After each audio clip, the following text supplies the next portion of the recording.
Venezuela की विपक्षी नेता मारिया कोरोना मचाडो को 2025 का नोबेल शांति पुरस्कार मिला है। नॉर्वे की नोबेल समिति ने ये सम्मान उन्हें उनके देश में लोकतंत्र, मानवाधिकार और शांति के लिए अहिंसक संघर्ष करने के लिए दिया है। नोबेल शांति पुरस्कार की घोषणा का काफी दिलचस्पी से इंतजार किया जा रहा था, क्योंकि कई बार अमेरिका के राष्ट्रपति डोनाल्ड ट्रंप खुद को इसका दावेदार घोषित कर चुके हैं। अमेरिकी राष्ट्रपति डोनाल्ड ट्रंप कई मौक़ों पर यह कह चुके हैं कि उन्होंने दुनिया के कई हिस्सों में सैन्य संघर्षों को शांत करवाया है। हाल ही में गजा में हमास और इजराइल के बीच पहले चरण के संघर्ष विराम की भी उन्होंने घोषणा की थी। मचाडो ने सालों से तानाशाही शासन के खिलाफ शांतिपूर्ण आंदोलन चलाया और जनता के अधिकारों की आवाज़ उठाई। जिनको अभी नोबेल का शांति पुरस्कार मिला है, उनके बारे में ये बात हो रही है। मारिया मचाडो वेनेजुएला के सबसे प्रभावशाली विपक्षी नेताओं में से एक हैं। उन्होंने हमेशा हिंसा के बजाय लोकतांत्रिक और संवैधानिक रास्ते से बदलाव की वकालत की। मचाडो का मानना है कि असली ताकत बंदूक में नहीं, बल्कि जनता की जागरूकता और सच्चाई में है। साल 2023 में वेनेजुएला की विपक्षी पार्टियों ने राष्ट्रपति पद के उम्मीदवार तय करने के लिए प्राइमरी चुनाव कराया था। उसमें मारिया मचाडो को 93% से ज़्यादा वोट मिले। ये एक बड़ा जनसमर्थन था, लेकिन सरकार ने तुरंत उन्हें 15 साल के लिए किसी भी सार्वजनिक पद पर रोक लगा दी। इस फैसले के बाद भी मचाडो पीछे नहीं हटी। उन्होंने विपक्ष को एकजुट किया, शांतिपूर्ण प्रदर्शन जारी रखे और लोगों से लोकतंत्र के लिए संघर्ष करते रहने की अपील की। नोबेल शांति समिति ने अपने बयान में कहा कि मारिया कोरोना मचाडो ने साहस और दृढ़ता के साथ वेनेजुएला में लोकतंत्र और शांति की रक्षा की है। उन्होंने दिखाया कि बदलाव अहिंसा और जनता की इच्छा से भी संभव है। मचाडो को इससे पहले यूरोपीय संसद का सखारोव पुरस्कार भी मिल चुका है। उन्हें अंतर्राष्ट्रीय स्तर पर लोकतंत्र के रक्षक के रूप में सराहा गया। अमेरिका, यूरोप और कई लैटिन अमेरिकी देशों ने उनके प्रयासों का समर्थन किया है। आज मारिया मचाडो केवल वेनेजुएला की नहीं, बल्कि पूरी दुनिया में शांतिपूर्ण संघर्ष और लोकतंत्र की आवाज़ बन चुकी हैं। उनके जीवन की कहानी ये बताती है कि अगर नीयत सच्ची हो और हिम्मत कायम रहे तो एक अकेली महिला भी पूरे शासन तंत्र को चुनौती दे सकती है।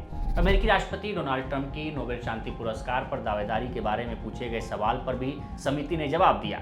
समिति ने कहा कि नोबेल शांति पुरस्कार के लंबे इतिहास में इस समिति ने कई तरह के कैंपेन, मीडिया में बातें देखी हैं। हमें हर साल हजारों चिट्ठियां मिलती हैं जिसमें लोग बताते हैं कि उन्हें क्या शांति की ओर ले गया। यह समिति अल्फ्रेड नोबेल की वसीयत और इच्छा मुताबिक ही फैसला लेती है।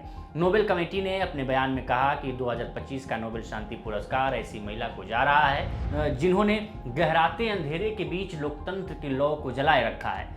बयान में कहा गया कि नोबेल शांति पुरस्कार हासिल कर रही मारिया कोरोना मचाडो हालिया समय में लैटिन अमेरिका में साहस के सबसे असाधारण उदाहरणों में से एक हैं। कमेटी के चेयरमैन ने कहा कि मचाडो एक महत्वपूर्ण शख्सियत रही हैं। बयान में लिखा है कि भले ही हम असहमत हों, लेकिन लोकप्रिय शासन के सिद्धांतों की रक्षा करने के लिए हमारी इच्छा ही लोकतंत्र का मूल मंत्र है। ऐसे समय में जब लोकतंत्र खतरे में हो, हर किसी चीज़ से यह सबसे ज़रूरी हो जाता है कि उसकी रक्षा की जाए। इतना ही नहीं, नोबेल शांति कमेटी के चेयरमैन योर्गेन वाटने फ्रिडनेस से डोनाल्ड ट्रंप से जुड़ा भी सवाल पूछा गया। उनसे पूछा गया कि क्या ट्रंप को पुरस्कार देने के लिए खुद अमेरिकी राष्ट्रपति और दूसरे अंतर्राष्ट्रीय समुदाय से दबाव था, और इस दबाव ने क्या कमेटी के विचार विमर्श के काम को प्रभावित किया।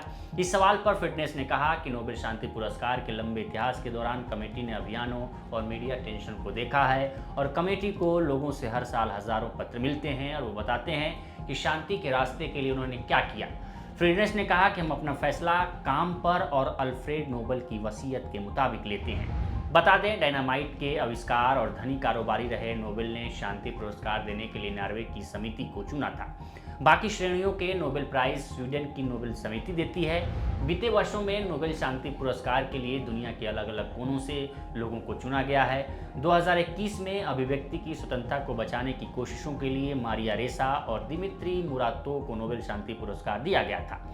2022 में मौलिक अधिकारों की रक्षा के लिए बेलारूस के मानवाधिकार कार्यकर्ता आलेस बियालियात्स्की, रशियन ऑर्गेनाइजेशन मेमोरियल और यूक्रेनी संगठन सेंटर फॉर सिविल लिबर्टीज़ को, और 2023 में महिलाओं के अधिकारों के लिए संघर्ष करने के लिए ईरान की नरगिस मोहम्मदी को यह पुरस्कार दिया गया।